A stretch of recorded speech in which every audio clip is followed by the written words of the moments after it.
Hello everyone. हमने द्विघात बहुपद के गुणनखंड करना सीखा था। द्विघात बहुपद यानी किस तरह लिखा हो, ax square plus B X plus C.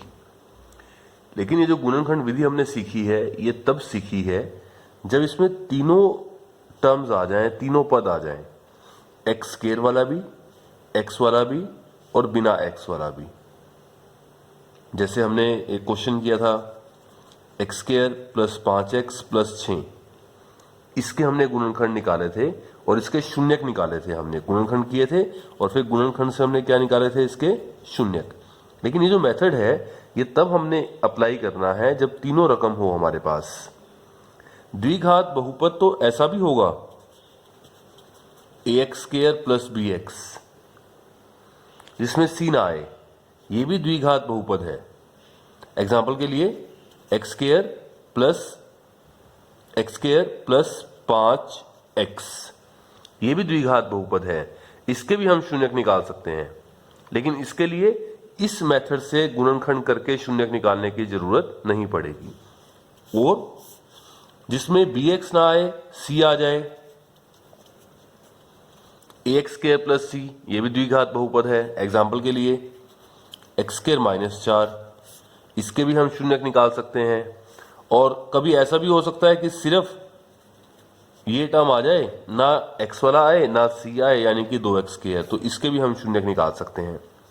लेकिन जो मेथड हमने सीखा है वो किसके लिए अप्लाई होगा, वो अप्लाई होगा जब तीनों टर्म्स हमारे पास एक पूरी की पूरी आ जाए, एक्स स्क्वायर वाली भी, एक्स वाली भी और बिना एक्स वाली, यानी कि जो नंबर है वो भी आ जाए। अभी एक दो एग्जाम्पल और लेते हैं, गुणनखंड विधि से और शून्यक निकालना देखते हैं हम। मान लीजिए मेरे पास एक क्वेश्चन है, कुछ एग्जाम्पल लेते हैं गुणनखंड विधि से शून्यक निकालने के द्विघात बहुपद के। और क्वेश्चन है x square plus 7x plus 12, और मुझे इसके शून्यक निकालने हैं। मैं किस मेथड से निकालूंगा, गुणनखंड विधि से। पहले गुणनखंड बनाएंगे और फिर इसके शून्यक निकालेंगे।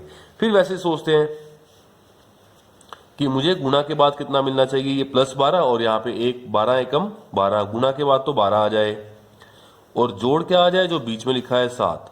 ऐसे दो नंबर सोचो जिनकी गुणा करें तो 12 आ जाए और जोड़ करें तो 7 आ जाए। आप 12 के अभाज्य गुणनखंड बना के भी देख सकते हैं साइड में। 2 छिके 12, 2 तिये 6 और 3 एकम 3, तो 12 होता है 2 गुणा 2 गुणा 3। अब 2 दूनी 4 और 3, यानी जब 4 गुणा 3 करेंगे तो 12 आ जाएगा और 4 और 3 को जोड़ेंगे तो 7 आ जाएगा। तो मैं 7 को क्या लिखूं, 4 प्लस 3, क्योंकि 4 और 3 7 हो गया और 4 तिये प्लस का 12 भी हो गया, दोनों शर्तें पूरी हो गई। तो हम बीच वाली रकम को तोड़ते हैं, तो मैं 7 को लिखूंगा 4 प्लस 3, तो 7x को मैं क्या लिखूंगा, 4x प्लस 3x और प्लस 12। उसके बाद फिर वही स्टेप, इन दोनों में से कॉमन, इन दोनों में से कॉमन, इन दोनों में से कॉमन क्या आएगा हमारे पास, x कॉमन आ जाएगा।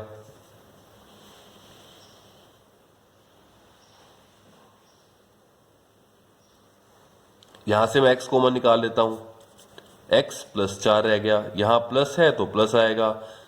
तीसरे नंबर पे अगर माइनस हो जाएगा तो माइनस कॉमन निकालना है। इन दोनों में से 3 कॉमन आ जाएगा, x और 3 से भाग किया, 3 चौके 12। ये दोनों जो गुणनखंड है बिल्कुल बराबर है, यानी कि आप क्वेश्चन ठीक कर रहे हैं। तो पहला गुणनखंड x प्लस 4, दूसरा x प्लस 3। एक बार इसको 0 के बराबर कर दो, पहला शून्यक आएगा, एक बार इसको 0 के बराबर कर दो तो प्लस 4 वहां जाके माइनस 4 और प्लस 3 वहां जाके माइनस 3, तो इसके दो शून्यक हमारे पास आ गए। एक आ गया माइनस 4, एक आ गया माइनस 3। एक को आप अल्फा कह सकते हैं, एक को आप बीटा कह सकते हैं। तो ये हमने क्या किया, गुणनखंड विधि से द्विघात बहुपद x square plus 7x plus 12 के क्या निकाल दिए हमने, शून्यक निकाल दिए गुणनखंड विधि से। और देखते हैं क्वेश्चन, और एग्जाम्पल करते हैं अभी। मान लीजिए मेरे पास यहां प्लस 7 की जगह माइनस 7x कर दे,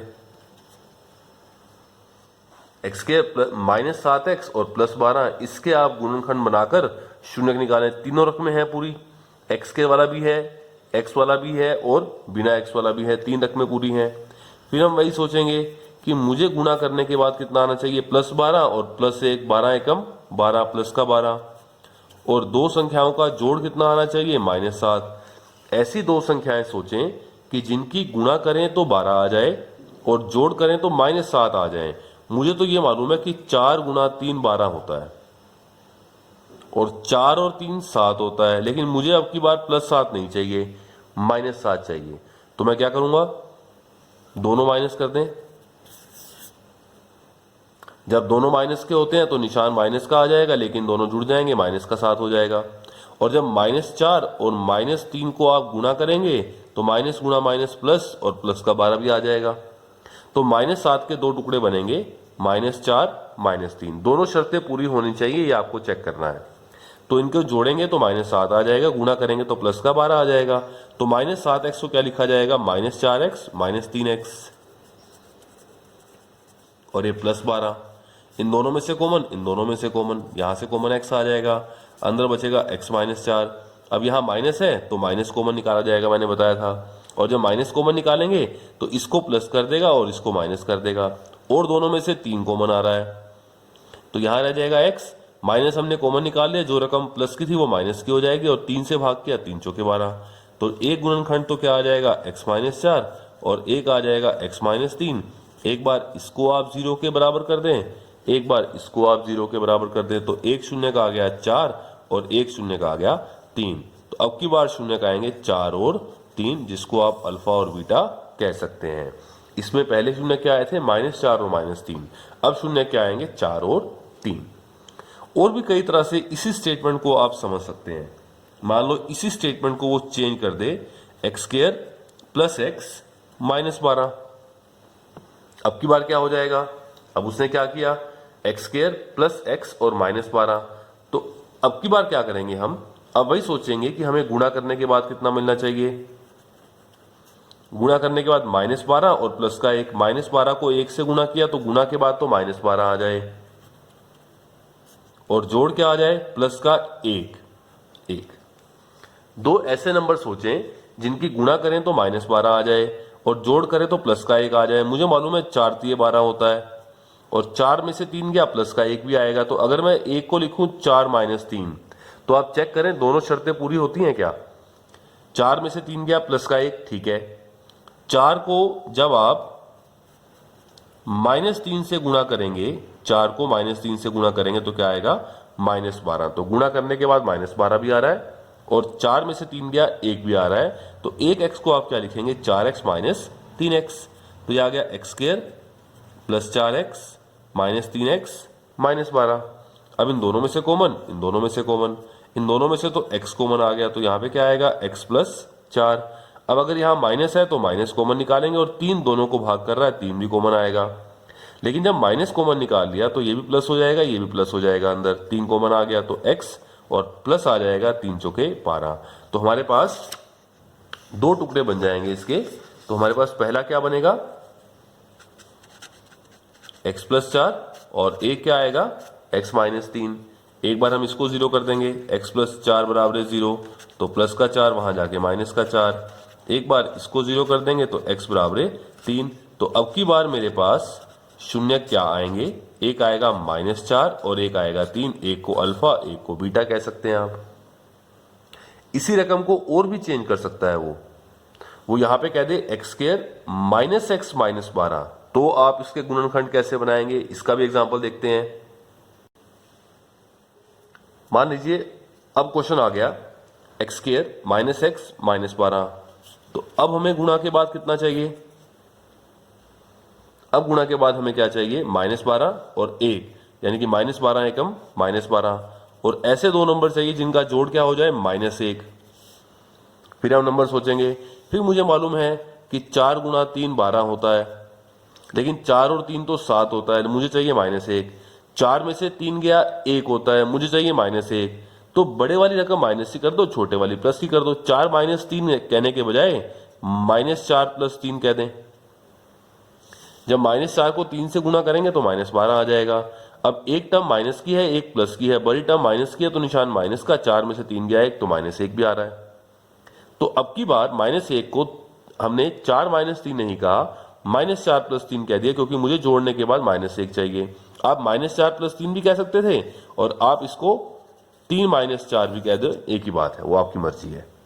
तो अब की बार -1x को क्या लिखा जाएगा, -4x और प्लस का 3x। तो हम लिख देते हैं इसको x² -4x प्लस 3x -12। अब इन दोनों में से कॉमन, इन दोनों में से कॉमन, इन दोनों में से कॉमन क्या आएगा, x कॉमन आ जाएगा। तो यहाँ पे क्या बचेगा, x -4 प्लस है तो प्लस आएगा, दोनों को 3 से भाग हो रहे हैं, 3 कॉमन आ गया तो x -4। तो एक गुणनखंड क्या आएगा, x -4 और एक गुणनखंड क्या बनेगा, x + 3। एक बार हम इसको 0 के बराबर कर देंगे और एक बार हम इसको 0 के बराबर कर देंगे। तो -4 वहां जाके +4 और +3 वहां जाके -3। तो दो जो इसके शून्यक हैं वो क्या आ जाएंगे, एक तो 4 और एक -3। एक को आप अल्फा और एक को आप बीटा कह सकते हैं। और भी कई तरह से स्टेटमेंट, इसी क्वेश्चन को आप चेंज करके कह सकता है वो। मान लीजिए यहाँ पे कह देगा वो x², अब तक वो क्या कह रहा था -x -12 आ जाए। अब की बार ऐसे कह सकता है कि x² + 11x -12। इसी को फिर चेंज कर दिया उसने कि आपको गुणा के बाद कितना मिल जाए, -12 एकम -12 और जोड़ क्या मिल जाए, +11। अब 4 × 12 तो होता है, लेकिन 4 × 12 तो होता है, लेकिन 4 और 3 7 होता है, 11 नहीं बना। 4 में से 3 गया 1 बनता है तो भी 11 नहीं बना। तो और कुछ सोचना पड़ेगा। और कैसे बनता है 12 गुणा के बाद, मुझे मालूम है 12 एकम भी 12 होता है, 6 दूनी 12 भी होता है, लेकिन 6 और 2 8 नहीं बनती बात। 6 में से 2 गया 4 नहीं बनती बात। 12 एकम 12, 12 और 1 13, 12 में से 1 गया 11, ये बात बन सकती है। तो 11 को मैं क्या लिखूं, 12 -1। 12 में से 1 गया 11, बिल्कुल ठीक है। 12 को जब आप -1 से गुणा करेंगे तो -12 आएगा, ये शर्त भी पूरी हो गई। तो अब की बार 11 को क्या लिखा जाएगा, 12 -1, तो 11x को क्या लिखा जाएगा, 12x - 1x। तो अब की बार हम लिखेंगे इसको x² + 12x - x -12। अब फिर वही पहले दो टर्म में से कॉमन निकालेंगे, अगले दो में से हम कॉमन निकालेंगे। तो पहले दो में से कॉमन निकाल लेते हैं, क्या कॉमन आएगा देखते हैं। x कॉमन आ गया, x + 12 रह गया, माइनस है तो माइनस कॉमन निकालना पड़ेगा। माइनस कॉमन निकालेंगे तो ये भी प्लस का हो जाएगा, ये भी प्लस का हो जाएगा। इन दोनों में कुछ भी कॉमन नहीं है तो एक कॉमन आ जाएगा। तो एक कॉमन आया न, जो अंदर की रकम है वो तो सेम रहेगी, लेकिन निशान चेंज करने होंगे। ये भी प्लस हो जाएगा, ये भी प्लस हो जाएगा, तो ये x + 12। देखो गुणनखंड दोनों बिल्कुल बराबर आ गए, इसका मतलब ठीक है। तो पहला गुणनखंड बनेगा x + 12 और एक बनेगा x - 1। एक बार इसको 0 और एक बार इसको 0। तो +12 वहां जाके क्या हो जाएगा, -12 और -1 वहां जाके क्या हो जाएगा, +1। तो हमारे पास इस बहुपद के दो शून्यक आ जाएंगे, एक तो -12 और एक को आप अल्फा, एक को आप बीटा कह सकते हैं। इसी को और चेंज कर सकता है वो रकम को। अब x² + 11x था, अब कह देगा x² - 11x -12। तो फिर अलग से सोचना पड़ेगा हमें। अब गुणा के बाद क्या चाहिए, -12 एकम -12 और जोड़ के बाद क्या आना चाहिए, -11। ऐसे दो नंबर सोचें जिनकी गुणा करें तो -12 आ जाए और जोड़ करें तो -11 आ जाए। अब 4 × 3 12 है, लेकिन उससे बात नहीं बनेगी क्योंकि 4 और 3 7, 4 में से 3 गया 1 नहीं बनती बात। 12 एकम 12, 12 में से 1 गया 11, लेकिन अब की बार मुझे 12 - 1 नहीं करना क्योंकि +11 नहीं चाहिए, मुझे -11 चाहिए। तो -12 + 1 कर दें। यहां पे हमने क्या किया था, 12 - 1 तो 11 आ गया था प्लस का, लेकिन अब मुझे -11 चाहिए तो इसको माइनस कर दो, इसको प्लस कर दो ऐसे। और चेक भी करो, बड़े रकम माइनस की है तो निशान माइनस का, बड़े में छोटा गया -11 आ जाएगा। और -12 को +1 से गुणा करेंगे तो -12 भी आ जाएगा, दोनों शर्तें पूरी। तो अब की बार -11x को क्या लिखेंगे आप, -12x + 1x। तो x² - 12x और +1x, 1 लिखने की जरूरत नहीं है तो +x और ये -12 ऐसे का ऐसे। इन दोनों में से कॉमन x आएगा, x - 12 प्लस है तो प्लस आएगा, इन दोनों में कुछ भी कॉमन नहीं है तो एक कॉमन आएगा, x - 12। तो एक गुणनखंड क्या आ गया, x - 12 और एक क्या आ गया, x + 1। एक बार आप इसको 0 रख दें, x - 12 = 0 और एक बार आप इसको 0 कर दें तो यहां से क्या आएगा, x = 12 और यहां से क्या आएगा, +1 वहां जाके -1। तो अब की बार हमारे पास जो इस बहुपद के दो शून्यक आए वो क्या आ गए, एक तो 12 और एक -1। एक को आप अल्फा, एक को आप बीटा कह सकते हैं। तो इस तरह से आप किसी भी तरह की जो द्विघात बहुपद आ जाए, हर क्वेश्चन के लिए आपको अलग तरह से सोचना होगा और फिर वहां से आप क्या निकाल पाएंगे, उसके शून्यक निकाल पाएंगे। मैं कुछ क्वेश्चन लिखता हूं, आप खुद ट्राई करना इनको, आप खुद इनके द्विघात बहुपद के शून्यक निकाल के आप ट्राई करना। जैसे मैं पहला क्वेश्चन लिखता हूं, x square plus 5x plus 6। यह हम पहले भी कर चुके हैं वैसे, x square plus 5x plus 6। एक मैंने कहा x square minus 5x plus 6।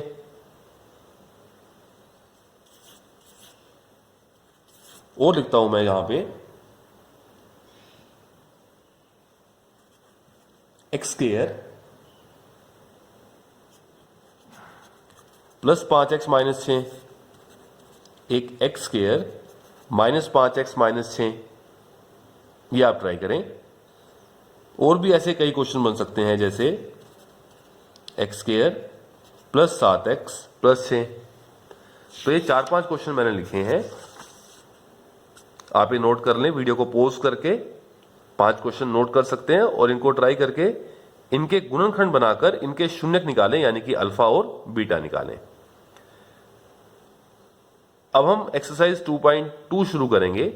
उसमें हमें पहले क्वेश्चन में द्विघात बहुपद दिए जाएंगे और द्विघात बहुपद के पहले तो हमने शून्यक निकालने हैं, अल्फा और बीटा निकालने हैं, और फिर द्विघात बहुपदों के शून्यकों और गुणांकों के बीच जो संबंध आपको बताया था उसकी सत्यता की जांच भी करनी है। तो हम 2.2 का पहला क्वेश्चन शुरू करेंगे अब।